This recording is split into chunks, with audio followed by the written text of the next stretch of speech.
So let's just go ahead and empty ourselves of all the distractions of just the world in general, and let's just let the Holy Spirit consume ourselves. And let's sing this next song with power and with glory, and just give all the praise to Him.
stood before my failure and carried the cross for my shame. My sin weighed upon your shoulders, my soul now to stand. So what could I say?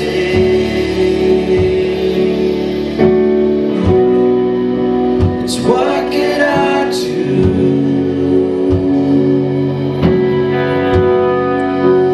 Offer this heart, oh God, completely to you.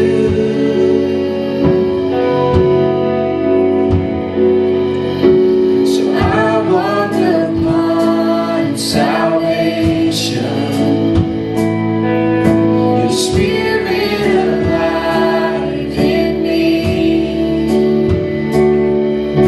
my life to declare your promise, my soul now to stand. So what could I say?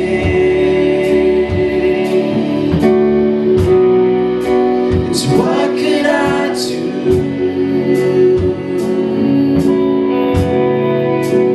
Offer this heart, oh God, completely to you.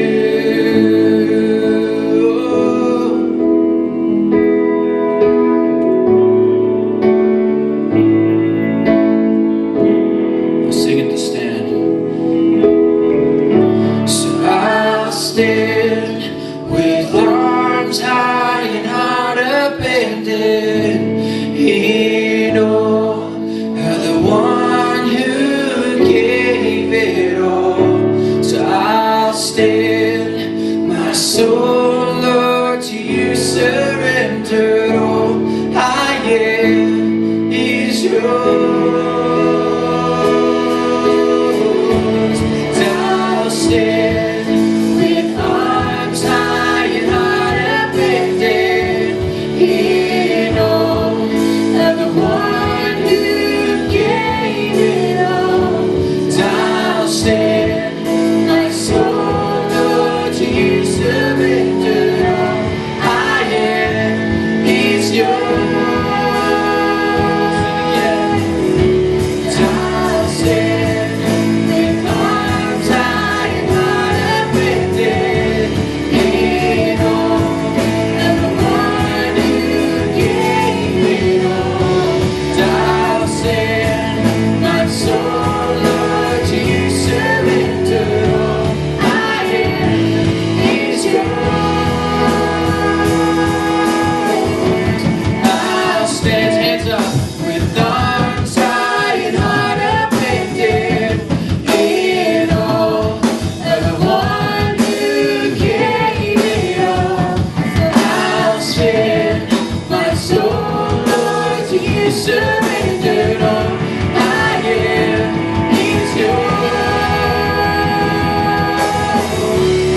Jesus, we thank you for your presence here this morning. Holy Spirit, you are thick in this place, and I thank you for that. Oh God, you're amazing. Lord, I just pray that you would cover this service. Speak through Matthew.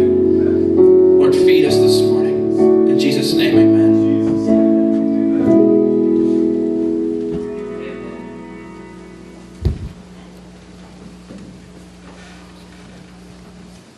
Thank you, guys.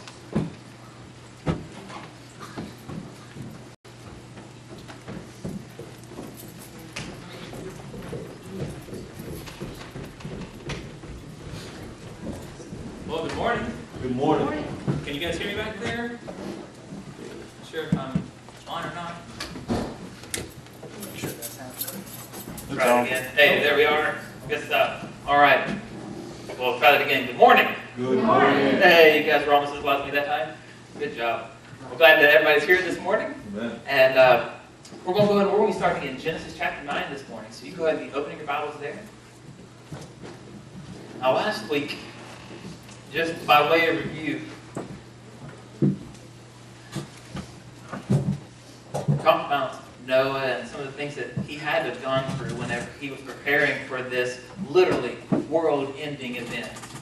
And the stress that he had to come under, the overwhelmed feelings he must have had, the discouragement that he had to have gone through.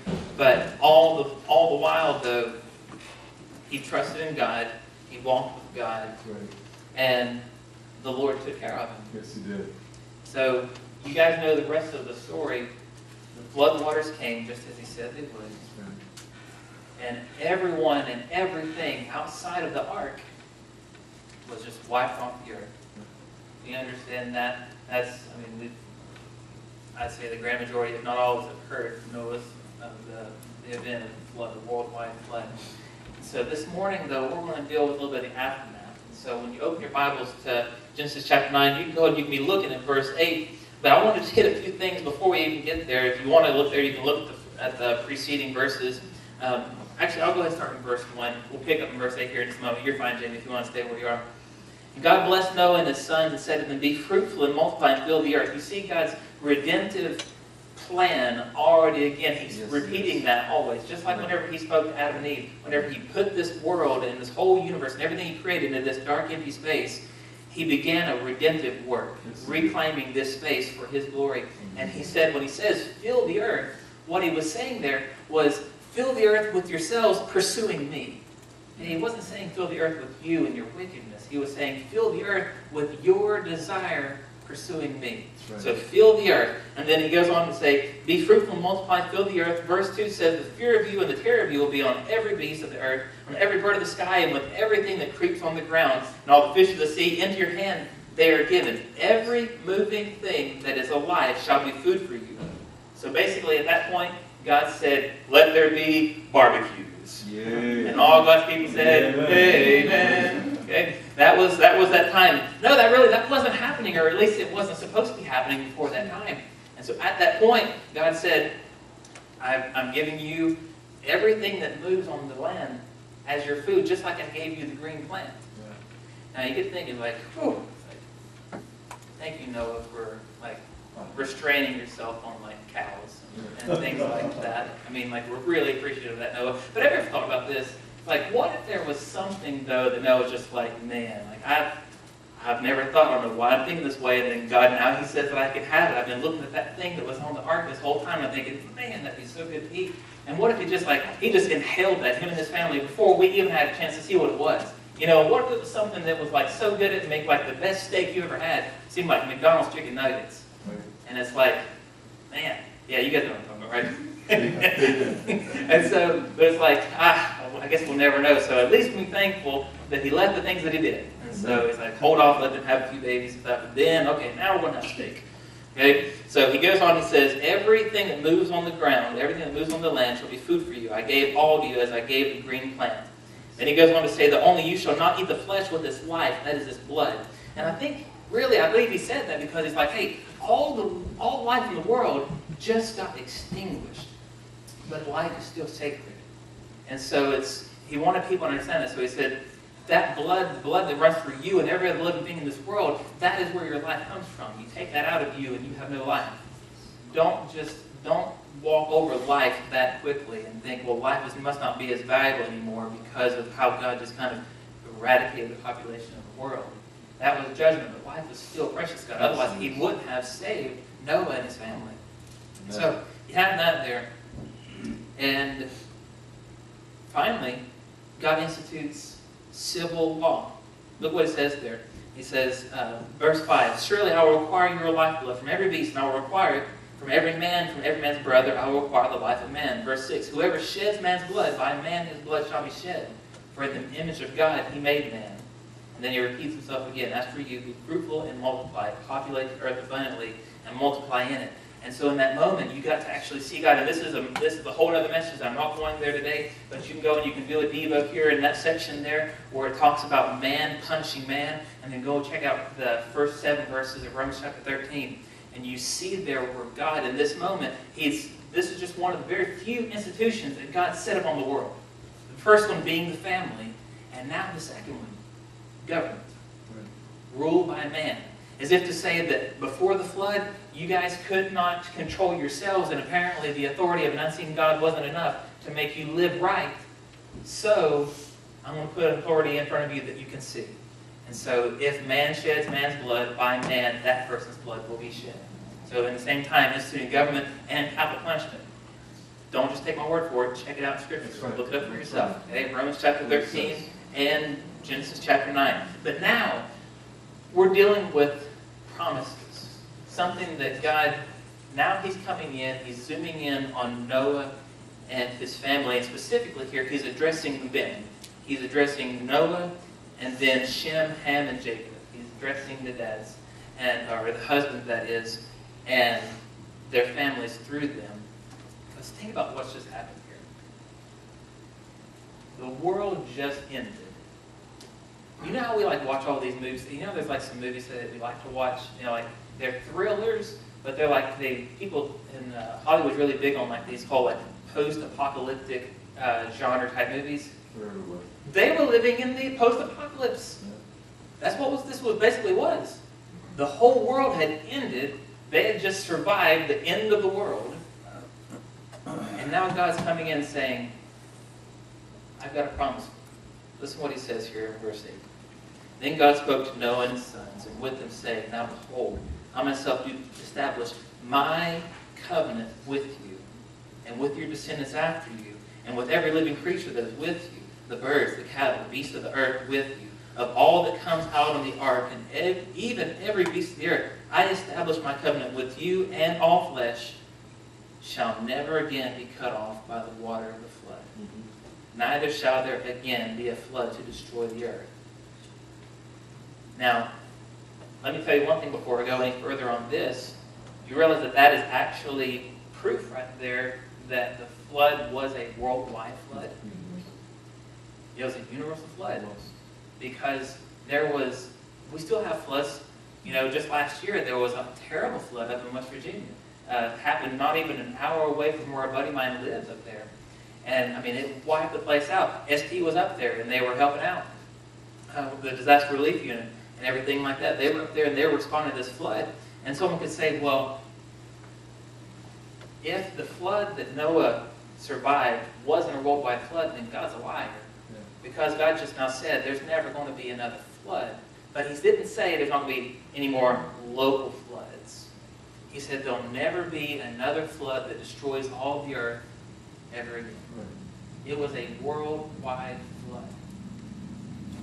If you believe that God can take away your sin, he can take away the nastiness that you and I have done before God, that's not that big of a leap. God can do that. He made this place, he can remake it. That's what he did. And so, listen to what he said there. This isn't going to happen again. And then verse 12, God said, this is the sign of the covenant which I am making between me and you and every living creature that is with you for all successive generations.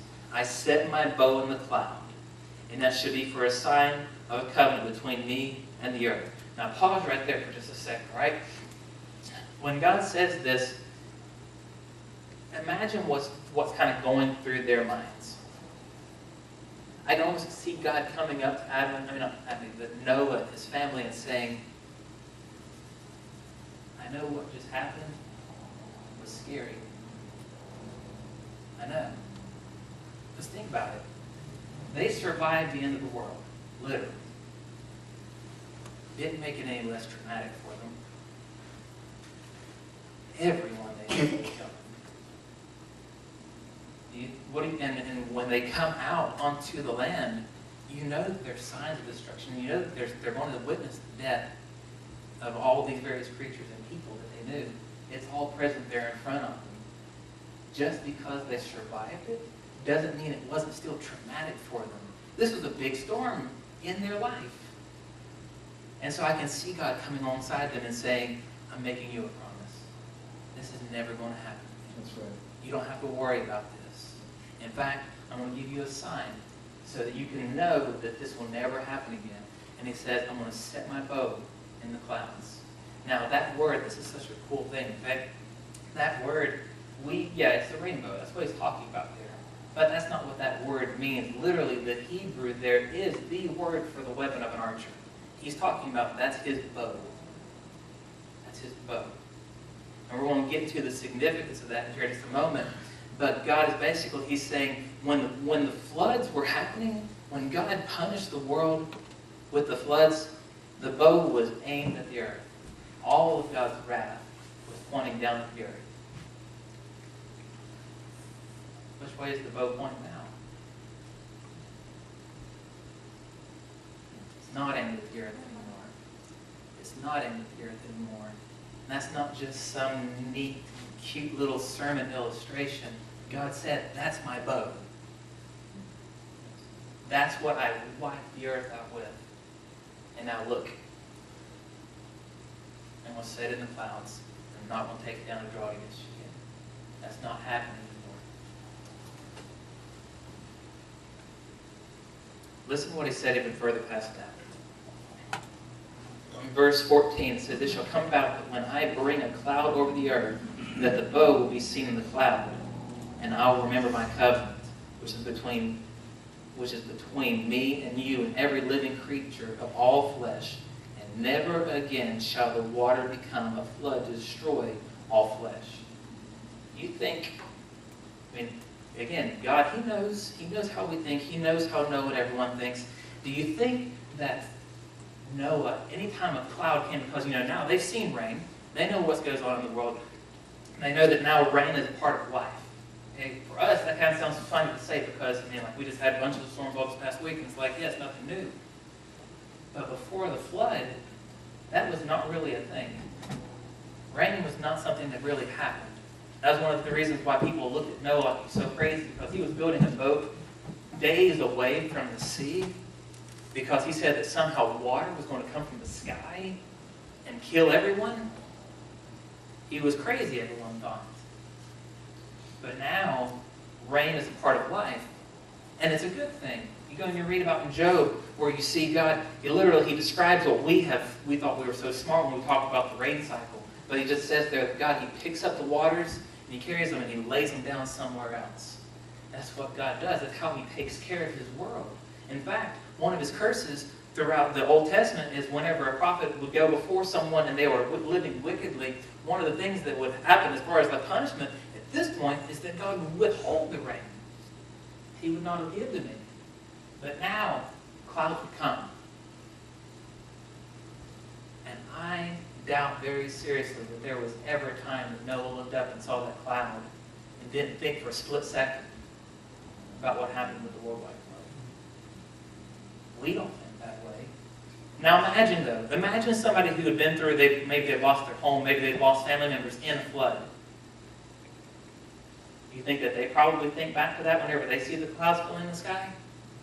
It would have been no different, and even more so, because Noah literally saw everyone perish.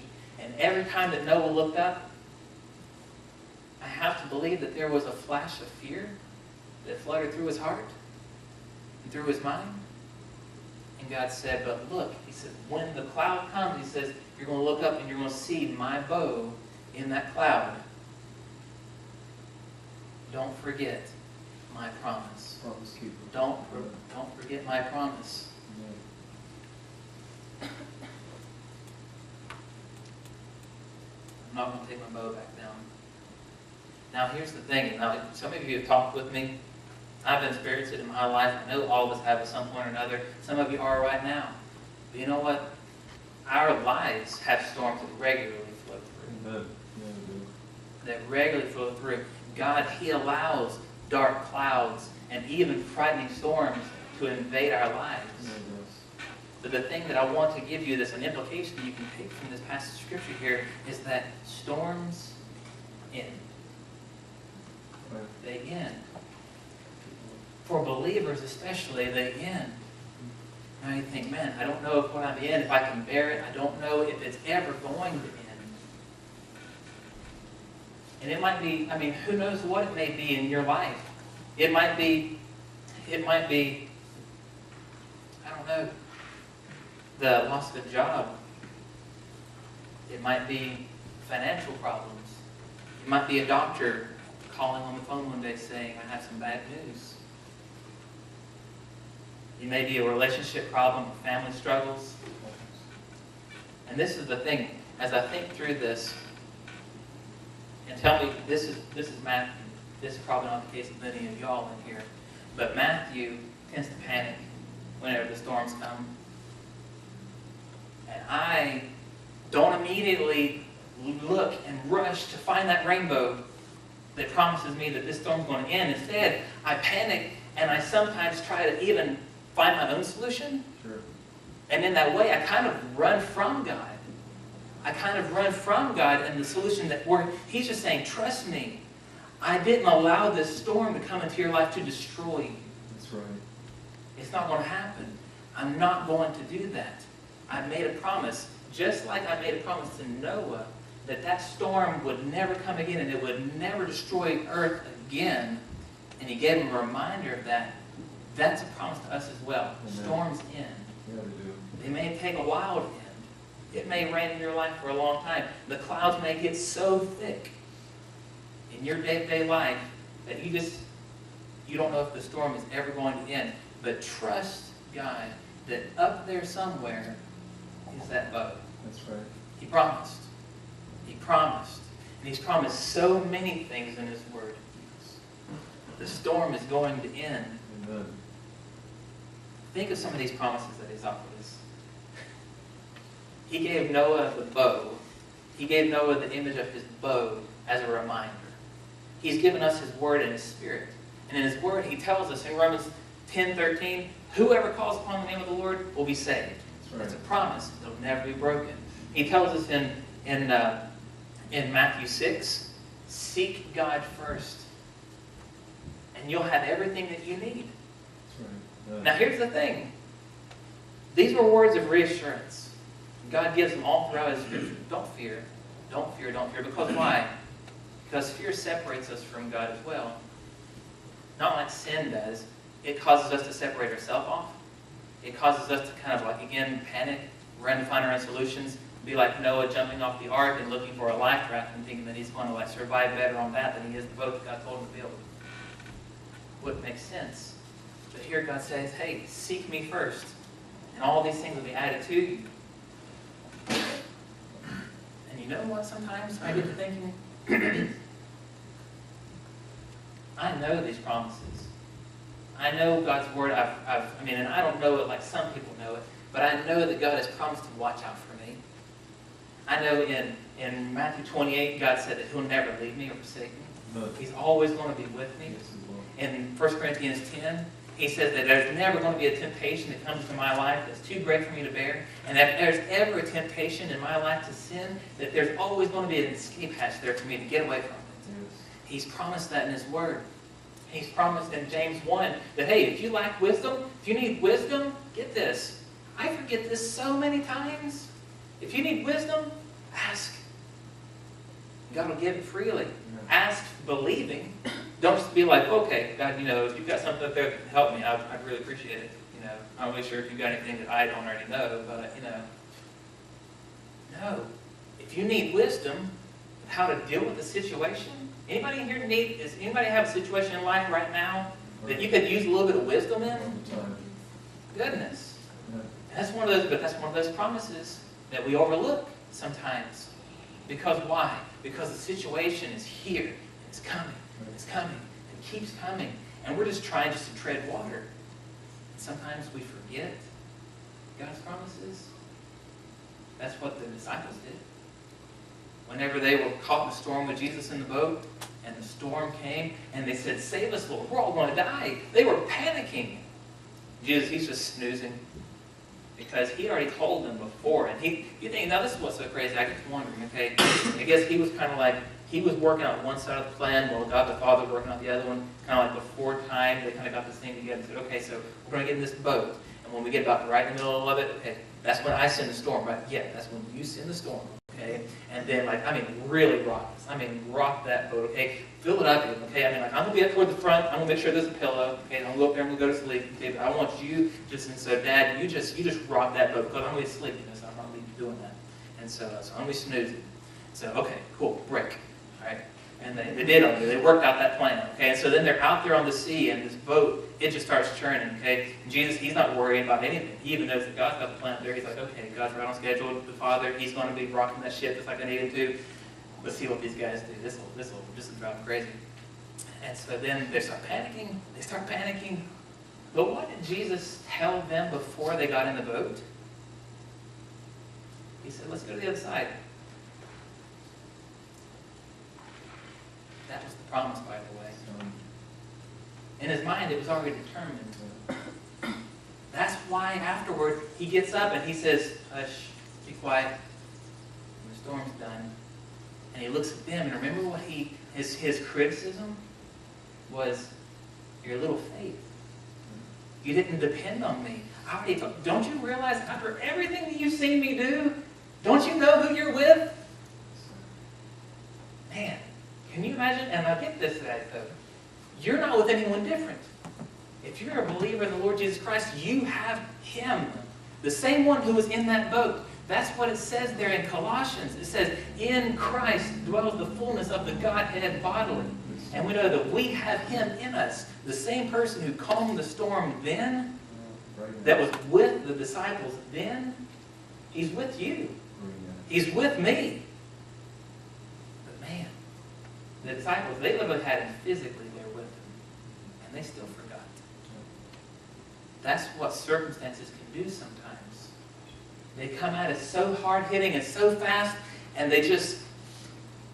we either get to that place where we either decide we're just going to find our own solution, or we just throw our hands up and collapse under the storm. But he's with us. Don't forget his promises. Don't forget his promises. He's given those to us. And here, I mean, again, I could keep going. Psalm 37, 4 and 5. He says, hey, if you delight yourself in me, I'm going to give you the desires of your heart. Now get this, he might change the desires of your heart if you're delighting in him. And that's one of those things. Whenever I'm in a situation where I'm like, Lord, I need you, and then I get to think about all the ways he could intervene. Do I want him to intervene in that way?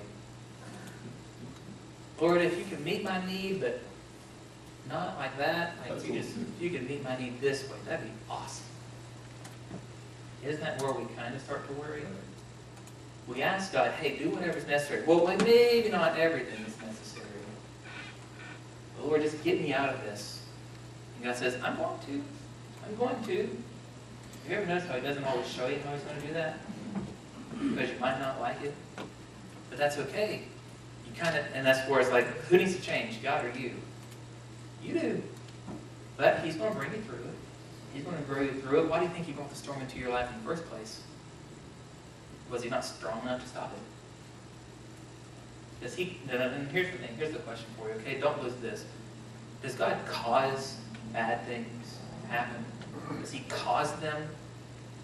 No, that's us. That's the brokenness that we bring to the world through sin. That's us. God allows it in our lives because he's the one that can make good out of it. Right. And if he didn't allow it in your life, well, just put it this way. If there was no purpose for him to bring it into your life, for allowing it to come into your life, that is, I want to make sure I word that correctly.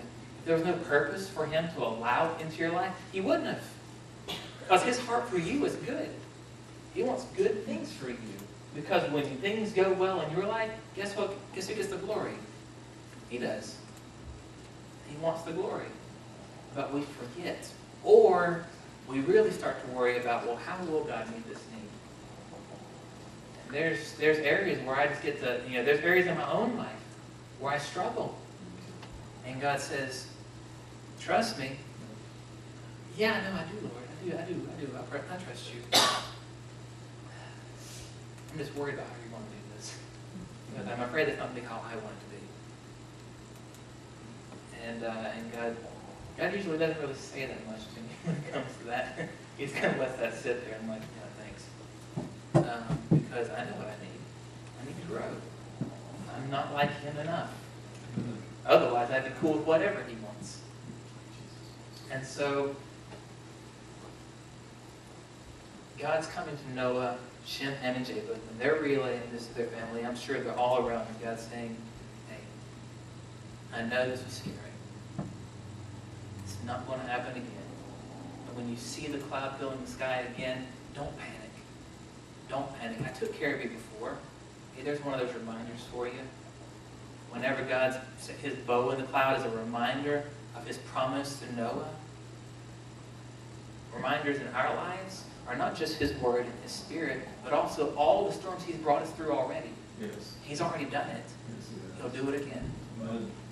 So don't forget His promises. And finally, don't worry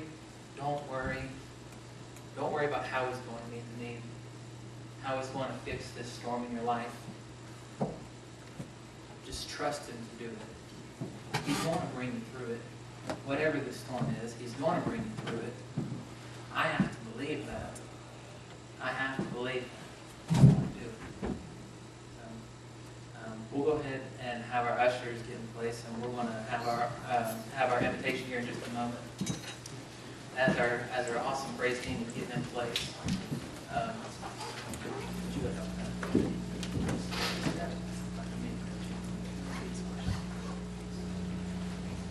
You guys can go ahead and you can stand to your feet. But as we're preparing for this, I want to remind you something. I was going to bring my bow this morning, but I didn't want to scare anybody. Be like, what's the preacher doing with this thing? And so I didn't want to freak anybody out. So I thought I'd just kind of use the example of this. That when God brought the floods onto the earth, that bow was aimed down. It was pointing at us. And it wiped out everything. And then afterward, God said, that's not going to happen. There's no, and you read it in Genesis 8, He says, there's no point in cursing the ground on account of man's heart because his heart is wicked from birth. And so I'm going to hang my bow in the cloud. And that doesn't mean that God's never going to punish sin again. That doesn't mean that terrible judgment's not going to come on the world again one day. One day, whenever our church is taken out of here, that judgment will come again, but it won't be by water, it'll be by fire. But right now, though, get this picture. He hung the bow. It's no longer, strings down, because this is how a bow is shaped. It's no longer pointing at the earth. Instead, where was it pointing? Heaven. And the next time that God would exercise judgment for all the sin of all the world, His bow would be aimed at a citizen of heaven. His bow was aimed at His Son. And now, because of the wrath taken out on His Son, that should have been ours. It should have been ours. We can even look at that bow now and say the bow is still pointed away from us. Yes, it is. Because Jesus on the cross, He took it all.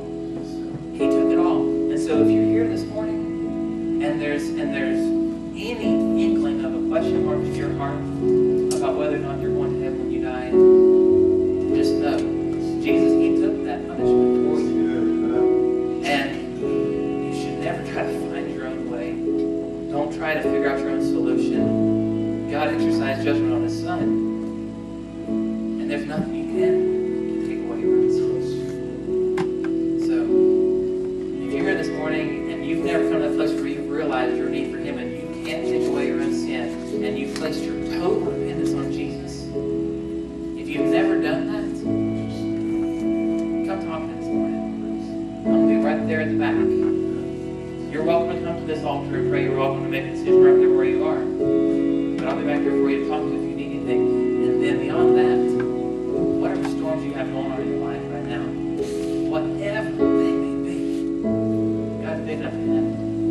He is. He really is. Man, I've been run out here the last few days. But I'm trusting Him. He's going to take care of it. So if you need to do business with the Lord, do it right there and help Him. I mean, ask Him to help you remember His promises. I have to do that. Ask Him to help you remember. Whatever you need to do, now's your time. I'll be right back there if you need to talk or to pray. When I walk through deep waters, I know that you will be with me.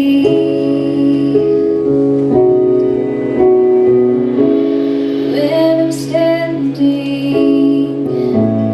in the fire,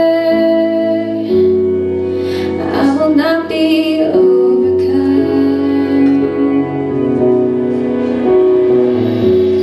Through the valley of the shadow,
alone. As you walk right beside us and you go before us, and you're behind us watching our back at the same time. Lord, you are so amazing that you care enough about us to even want to do that. But yet you chose us individually. Thank you, Jesus. Oh, Jesus, thank you. Holy Spirit, we love you. Yes, we receive you, Jesus. Your Spirit. God, I just thank you that you are with us in the storm the entire time. Thank you. Oh, God. I just pray you would go with us again this week, Jesus. Just like you have been. Go with us, go before us, carry us. Lord, you are great. You are awesome. In Jesus' name, amen.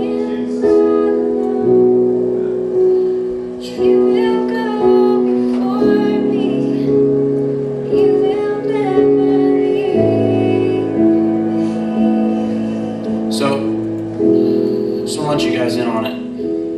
This afternoon, us guys, we're going to be traveling to Statesville again at the upper room. We're going to be playing a worship set.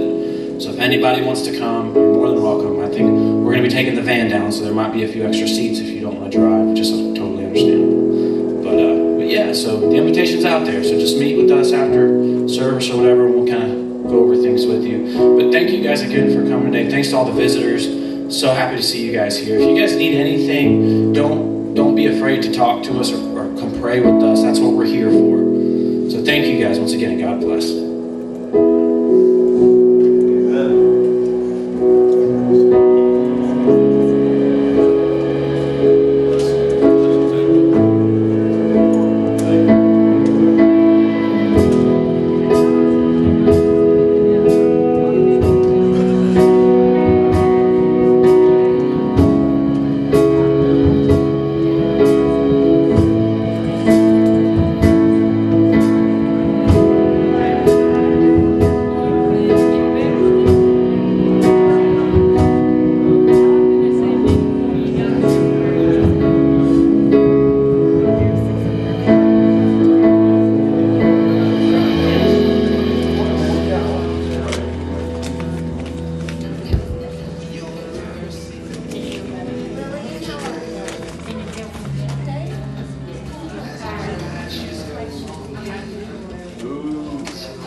What time? Not sure. Young church. It's a young church. Pastor before, but they're not young. We have 3 services, 700 old people. As they open the Bible, they go, thank you so much.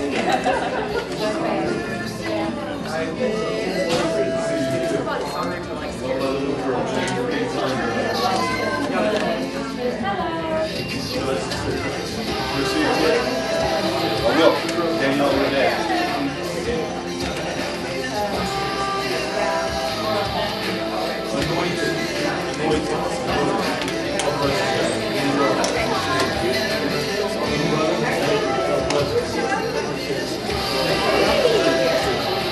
Come back.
Get back on the river again? Oh, okay. Still having that